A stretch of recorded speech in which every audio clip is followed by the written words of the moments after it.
Rex Bear Leak Project, you were looking at an image that NASA claims they took in 1969. And I'm going to show you a mosaic of Earth images from NASA. And also, I'm going to show you an image that's compiled of, or a mosaic that's compiled of over 36,000 images taken from people around the world where they geocached. Essentially, there was a GPS location from each image, and NASA put together all of these images, and guess what? They came up with the globe. So this image I find interesting because I don't buy the official moon landings from the 60s Apollo. I certainly think they went to the moon. I just don't think the images that they're sharing with us are legit. So what you're looking at here is the supposed NASA image from 69, and I'm going to scroll up here a little bit. Despite helping mankind move forward for decades, NASA has a bit of nostalgic sense to it. They got a typo in there, despite helping mankind.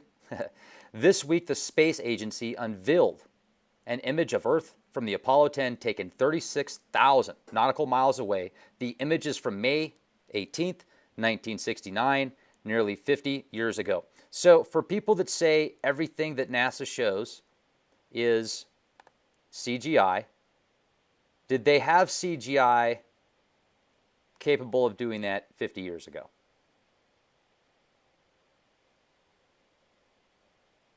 That looks very similar to the planets we see with our own telescopes. I mean, I look at planets with my telescope. They look very similar to this in shape, just different colors.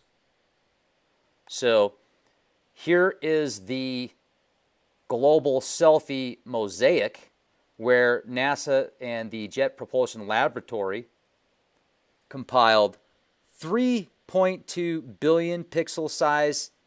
Okay, let me just read this to you. A low-resolution preview of the 3.2 billion pixel-size NASA Earth Day Global Selfie 2014 photo mosaic.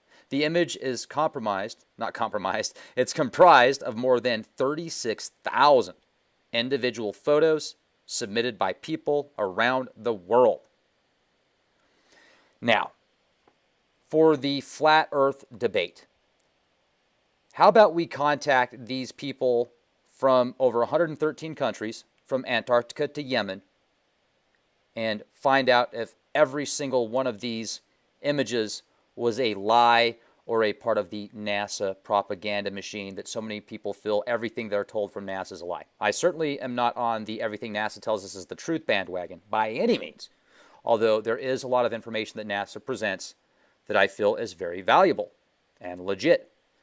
Maybe it's because my great-grandpa, I'm sorry, not my great-grandpa, my great-uncle was a rocket scientist for NASA. Maybe it's because I have family members that have worked specifically with NASA. So maybe I'm just a shill for NASA, even though I think that there's a large portion of information that is false. So call it what you will. I've heard people say never a straight answer, and I do feel that oftentimes we are told gobbledygook or disinformation. However, as far as the Earth is concerned, I still strongly believe that we are on a globe. Enough about that.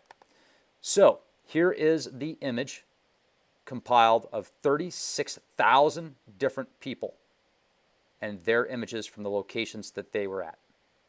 Looks pretty good to me. Looks pretty round. Now,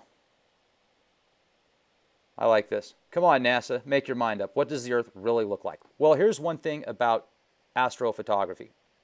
It's an entire, like, you have to get an education to even be able to do basic things with astrophotography oftentimes, because you have to do layering, you have to add certain colors, there's certain filters that are used,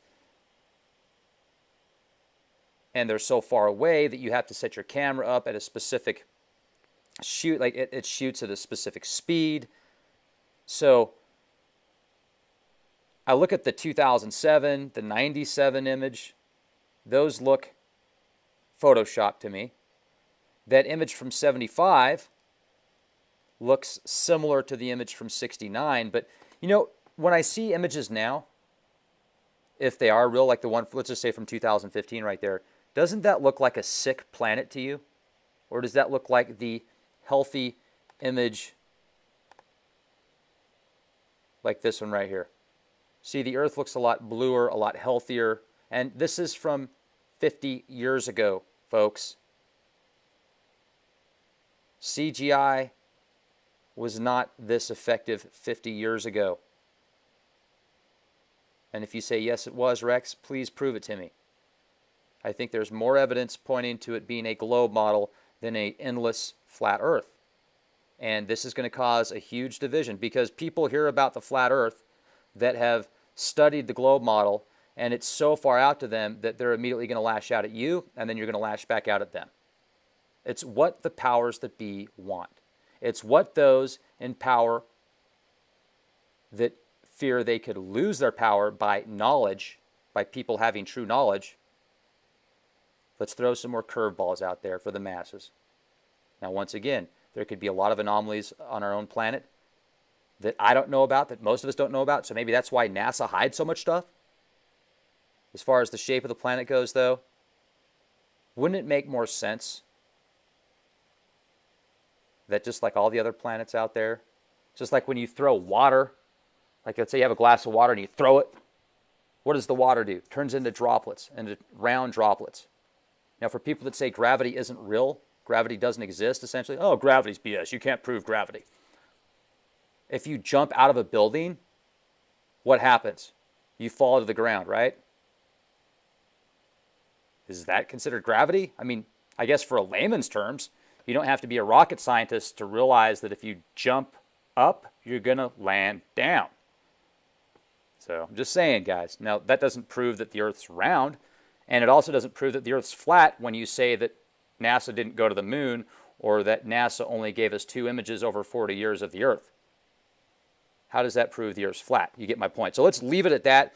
This is more geared towards this image, and then you look at some of the newer images. So let's go back to this image here, the mosaic. This is a very cool picture, in my opinion.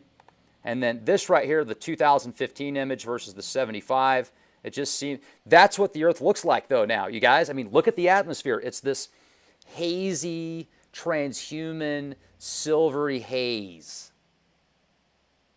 Hazy haze. I said that twice. It's not vibrant and blue like it used to be. It's like a transhuman blue most of the time. Lately, the atmosphere has been looking better because I've noticed there's been a lot less chemtrails, unless they're using different formulas now, which they very well could be because people are waking up to it on a mass scale.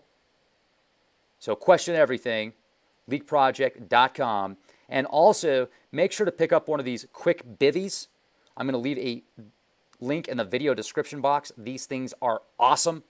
They will literally keep you warmer in a very cold situation if you get stranded. So I would strongly recommend these things. They are awesome.